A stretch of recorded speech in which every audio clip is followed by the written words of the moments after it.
नमस्कार, बहुत स्वागत है आपका। आप देख रहे हैं ग्रांड ज्योतिष सीक्रेट। धनु राशि वालों, अप्रैल, मई और जून ये 3 महीने आपके जीवन में क्या कुछ बड़ा बदलाव लेकर आने वाले हैं, आज हम आपके साथ यही साझा करेंगे। तो वीडियो के अंत तक बने रहिए और ये प्रेडिक्शन चंद्र राशि पर आधारित है। पहले जानते हैं अप्रैल के महीने में क्या होगा बड़ा बदलाव। तो धनु वालों, देखिए, अगर हम आपके कार्य की बात करें तो देखिए, अप्रैल के महीने में करियर पर दृष्टि डाली जाए तो यहाँ पर सूर्य, शुक्र और बुध आपके दसम भाव को देख रहे हैं। अब देवगुरु बृहस्पति आपके धन भाव में है, दसम भाव को अपनी दृष्टि से देख रहे हैं। यानी कार्य क्षेत्र में व्यस्तता भी है, धन भी है, सब कुछ है। अब इसका लाभ भी मिलेगा क्योंकि जो लोग जॉब करते हैं, आपके अंदर जुनून आएगा, कार्य को लेकर खूब मेहनत करेंगे, नए प्रोजेक्ट हाथ में आएंगे और वो भी आपके लिए भाग्य का द्वार खोलेगा। इस समय जिस चीज़ की आप प्रतीक्षा कर रहे थे वो मानो एक दुआ की तरह आपको मिल सकता है। मान सम्मान बढ़ेगा। 16 अप्रैल से बुध पंचम भाव में आएंगे, तब आपको जॉब के ऑफर सामने से आएंगे। अगर इस समय नौकरी बदलना चाहेंगे तो बदल सकते हैं। हालांकि महीने की शुरुआत में भाग्य का साथ शुरू से ही मिल रहा है।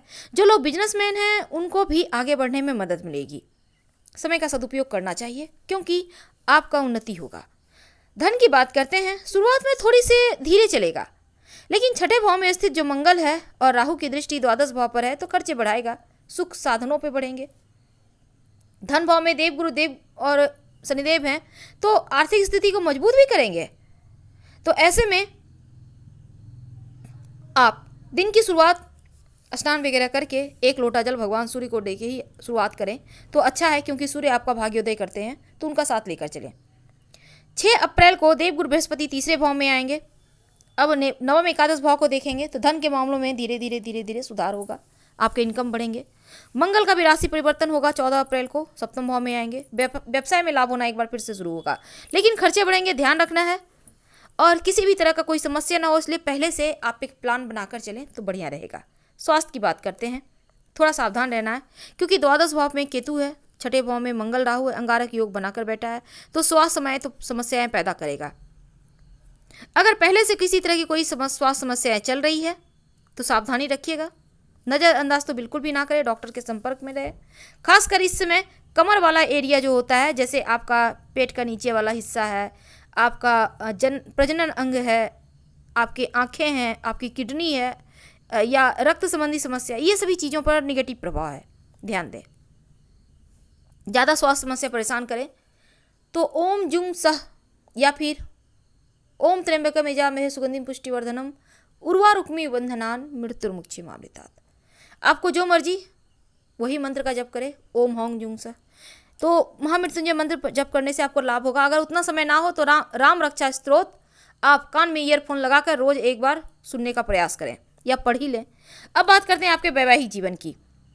तो शुरुआत में थोड़ी समस्या है क्योंकि पंचम भाव का स्वामी मंगल छठे भाव में राहु के साथ है, देवगुरु बृहस्पति की दृष्टि है। थोड़ा सावधान रहना होगा क्योंकि हो सकता है किसी बात को लेकर विवाद हो जाए, रिश्तों में अलगाव की स्थिति ना हो जाए, इसका ध्यान रखें। ऊपर से 7.5 का अंतिम चरण है, रिश्ते को बचाइए, शांत रहिए, ज़्यादा बातचीत ना करें, शांत रहें तो बेहतर होगा। 14 अप्रैल को मंगल राशि परिवर्तन का सप्तम भाव में जाएगा। हालांकि यहाँ पर बनेगा मांगलिक योग, लेकिन फिर भी राहत मिलेगी, गिले शकवे दूर होंगे। इस समय आपके लव, आपके वैवाहिक जीवन में थोड़ा बेहतर वक्त आएगा। 14 अप्रैल के बाद जीवन साथी को कोई बड़ा लाभ, बड़ा पद प्रतिष्ठा भी मिलेगा। उनके कार्य क्षेत्र में उनको तरक्की मिलने से आप भी खुश हैं। अब पारिवारिक जीवन की बात करते हैं। देवगुरु बृहस्पति आपके दूसरे भाव में है, शनिदेव हैं, तो यकीनन घर परिवार में सुखद समाचार मिलेंगे क्योंकि हो सकता है कोई सुमंगल कार्य हो। अविवाहित हैं आप तो आपके विवाह तय हो सकता है, संतान की प्राप्ति के योग बन रहे हैं, घर में खुशियां आएंगी। तो संतान के लिए अगर आप प्रयासरत हैं, संतान नहीं है तो प्रयास तेज कर दें, ये वक्त अच्छा है। शनिदेव की चतुर्थ दृष्टि है, चतुर्थ भाव पे है, तीसरी दृष्टि, तो यहाँ पर सूर्य, शुक्र, बुध हैं। अब परिवार में सुख सुविधा भी बढ़ेगी, आपस में प्रेम से रहेंगे, लेकिन थोड़ा सा आपके अंदर सबको कमांड करने की प्रवृत्ति भी आएगी। तो यहाँ पर ध्यान रखना है, नहीं तो परिवार का संतुलन बिगड़ेगा। तो ऐसी स्थिति से भी आपको ही बचना होगा। सूर्य का राशि परिवर्तन जैसे ही 14 तारीख को होगा वैसे ही आपके जीवन में प्रेम बढ़ेगा। माँ के स्वास्थ्य में निगेटिव प्रभाव है, उनके स्वास्थ्य का ध्यान बनाए रखें। और 6 अप्रैल को देवगुरु का तीसरे भाव में आने से आपके भाई बहनों के लिए वक्त अच्छा रहेगा। क्या करें कि ये अप्रैल का महीना जीवन में और ज़्यादा खुशियों को बढ़ा दे।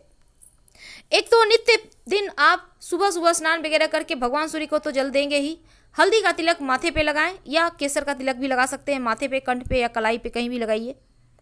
और इसके साथ ही हमने जो उपाय आपको बताया करते रहिए। ओम संग शनिश्चराय नमः रोज शाम में जब कीजिएगा तो आपको राहत मिलेगी, जो भी निगेटिव प्रभाव है उससे बच निकलने के रास्ते मिलेंगे। अब बात करते हैं जून और मई और जून के महीने की।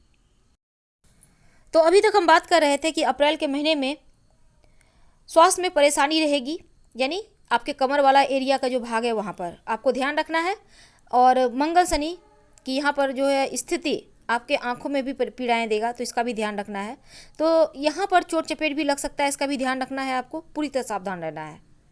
अब ये चीज़ें आपके लिए ज़रूरी है। साथ ही संतुलित खाना खाइए, बहुत सावधान रहें, लापरवाही बिल्कुल भी मत कीजिएगा, नहीं तो लेने के देने पड़ जाएंगे। तो धनु वालों, आपके लिए ये अप्रैल का महीना स्वास्थ्य के मामलों में तो भारी निकला, इसके लिए आपको लापरवाही बिल्कुल भी नहीं करना है, अपना बहुत ख्याल रखें। अब बात करते हैं मई के महीने की।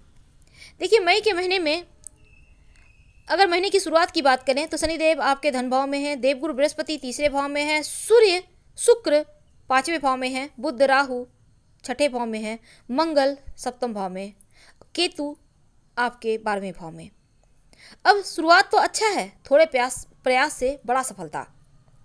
नौकरी में भी आपको तरक्की मिलेगी, लव रिलेशनशिप में सफलता मिलेगी। इस समय घर में सुख सुविधाओं को बढ़ाने के लिए कोई महंगी शॉपिंग भी करते नजर आएंगे। हालांकि दूसरे सप्ताह में कुछ आपका मन बुझा बुझा सा रहेगा, कोई बड़ा नुकसान ना हो जाए इसका ध्यान रखें, घर में वाद विवाद ना हो जाए इसका भी ध्यान रखें। हालांकि जैसे ही सूर्य राशि परिवर्तन करेंगे तब कोई शुभ समाचार मिल सकता है, आपकी अधूरी इच्छाओं को की पूर्ति होगी, मेहमानों का आना जाना आपके घर में होगा, कोई शुभ मंगल कार्य होंगे।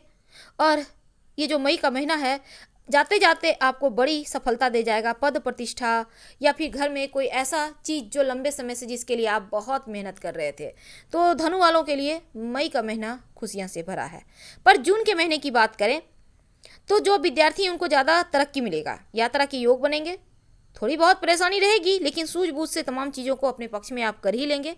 और वाणी पर थोड़ा सा नियंत्रण रखिएगा, पर्सनल लाइफ में सुधार होगा। कुल मिलाकर जून का महीना भी ठीक है। हम फिर मिलेंगे, ढेर सारी बातें करेंगे। फिलहाल विदा लेते हैं। हर हर महादेव, धन्यवाद।